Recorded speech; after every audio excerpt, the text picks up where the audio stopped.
Naghahanap ka rin ba ng mga murang paninda kagaya ng candies at mga laruan na talaga namang patok na patok sa ating mga tindahan? Abay, hindi mo na nga kailangan pumunta ng Divisoria para makapamaraka. Ala, ay dumayo ka na lang din sa San Pablo, Laguna. Meron nga akong sasadyain dito sa San Pablo. Kaya naman ako ay pupunta na nga rin ako dun sa akin suki. At nang iisang lakad na nga rin. Bali, yung pwesto nga nung aking pupuntahan ay sa ilalim nga ng shopping mall. Tapat nga lang nitong A and Lucky Trading. Dito ka nga papasok at madadaanan mo nga rin tindahan ng mga ipit at mga bag. Buka na lang nga yung kanilang pwesto, madadaanan nyo nga rin aring sari-sari store. Katapat nga rin itong karinderya. Tapos yun, at kakanan ka na. At kapag nga hindi nyo nga mahanap, ay ipagtanong nyo na lang yung Aya Store o yung NK Candies and Toys. Wala nga pala yung kanilang signage, kaya ako'y medyo naligaw nga din. Kaya naman ang maganda ay inyo ring ipagtatanong. Katapat nga rin pala nila itong butikang ito. Pagpasok mo pa nga lang sa kanilang pwesto ay babalandara na nga sa aring mga toy pads na pagkarami-rami. Ayan, tingnan nyo naman at ang isang ari nakakuha na nga ng isang banig na sasakyan. Yan, Diyos ko po, hindi pa nga nakakasimulang mamili, lugi na agad. Ganitong mga items nga talaga yung magandang itinda. Lalo na nga kung maraming bata dyan sa inyo. Abay, perfect na perfect nga ito. Lalo na nga kung ang tindahan mo ay malapit nga sa school. Sobrang dami nga talagang pamimilian dito. Naku, ay budget mo na nga lang ang tatanong. May mga fake nails, may mga kutsi-kutsihan, may coloring book, at napakarami pang iba. Tingnan nyo naman at pagmasdahan. Ako po, puso-puso ang mata nyo pag kayo nakarating dito. Noon pa naman sadya ay mga garning bagay nga yung gusto kong itinda. Gawa ng parang ang sarap ga sa mata. Tapos ay syempre kapag ka nga may mga tinda kang gayan, ay dadayuhin ka talaga ng mga bata. Tapos ang maganda pa din pag yung bata ay nutusang bumili ng suka, ay sa iyo nabibili dahil ibibili ng candy yung suklay. Ay ang bata naman ngayon ay hindi na nauutusan ng walang pamasahe. Tapos yung mag-ina nabibili sa iyong tindahan ay dayo pa doon ng pagkukurutan. Abay papaanhen, ang sama na ng tingin ng bata sa iyong panindang candy. Pasensya na po, naghahanap buhay lang. Aray, pag-umpisa na nga ako manguha dito ng aking yung mga pamimilhin, abay talaga namang litong-lito ang puso ko din. Hala, si OA. Paano hindi malilito? Ay ang budget na may kakaunti, dayo pa din. At kung kayo nga ay medyo malayo-layo nga dito sa San Pablo, Laguna, at kung nasan man kayong sulok ng Pilipinas, ay pwede rin naman silang mag-ship. Pero syempre, yun nga ay payment first. Meron silang page na pwede ninyong makausap o makaka-chat para nga sa inyong mga orders. At kung kayo naman nga ay nasa kalapit na lugar, ay pwede rin naman pong lalamove. Tapos tuwing weekends, nagde-deliver nga pala sila sa Chaong. Pero along the highway lang po. Kung kayo taga-taga rin lamang din sa Chaong, pwede po kayong sumali sa aming group chat. At doon nga sila nagsesend ng kanilang mga paninda. Tingnan nyo naman sa daming iyan, hindi kabaga naman malilito. Nariyan na nga yung mga iba't ibang klase ng lollipop. Ayan, at may seaweeds din diyan at iba't ibang klase ng mga balloons. Kumukuha nga lang ako diyan ng mga alam ko na pas-moving nga sa akin tindahan. At nang sa gayon, madali ko nga mapapaikot yung puhunan.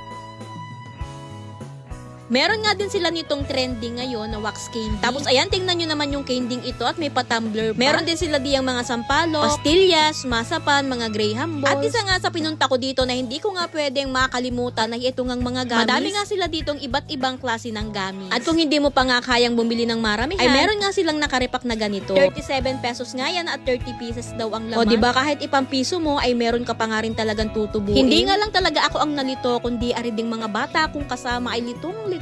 Bago yata ako makaalis din, makakarami rin ng mga batang ari. Kung napanood nyo nga ari at pupunta nga kayo din, ay sabihin nyo lang napanood nyo kay Kulasa, yung pinaka-sexing vlogger ng Chaong. Hala, ayan, Diyos ko po, napakaraming pampaligalig din sa mga bata. Ay tunay ka naman. Ay kung ikay magwo-walk-in din ay dami-damihan mo ang iyong budget ha. Ikay mag-loan agad sa card. At kapag ang pera mong dalay kakaunti, baka pagsaktan ka lang ng tiyan. O ayan, may mga toy pad dito na mga pwede nating ipang 6 pesos, 10 pesos, 20 pesos, depende pa rin sa klase. Pero ako nga ay tuwing magpapasko lamang namimili ng ganitong mga toy pad. At gawa ng alam nyo na pag magpapasko maraming ang pera yung mga bata. Kapag ka nga kayo ay bibili dito o order, wag nyo kakalimutan na rin kanilang mga surprise toy. Ang gaganda ng laman, sulit nga ang 6 pesos ng mga bata dito. Ayan, Diyos ko na, parami na nga aring aking pinamili. Hindi ko na nga rin inabala si Madam Dini na may-ari dahil linggo nga ang araw na ito at ang dami nga nilang customer. Ayan, fast forward na, nasalansan ko na nga lahat dito sa aming tindahan. At tingnan nyo naman, ang sarap nga sa mata at ang kukulay. Paniguradong ang dami na namang batang magpupuntahan dito sa aming tindahan. Paniguradong ang dami na namang mag-iiyakan. Uulitin ko lang, pasensya na po, naghahanap buhay lamang. O siya, para sa susunod na lang ulit ha. Bye!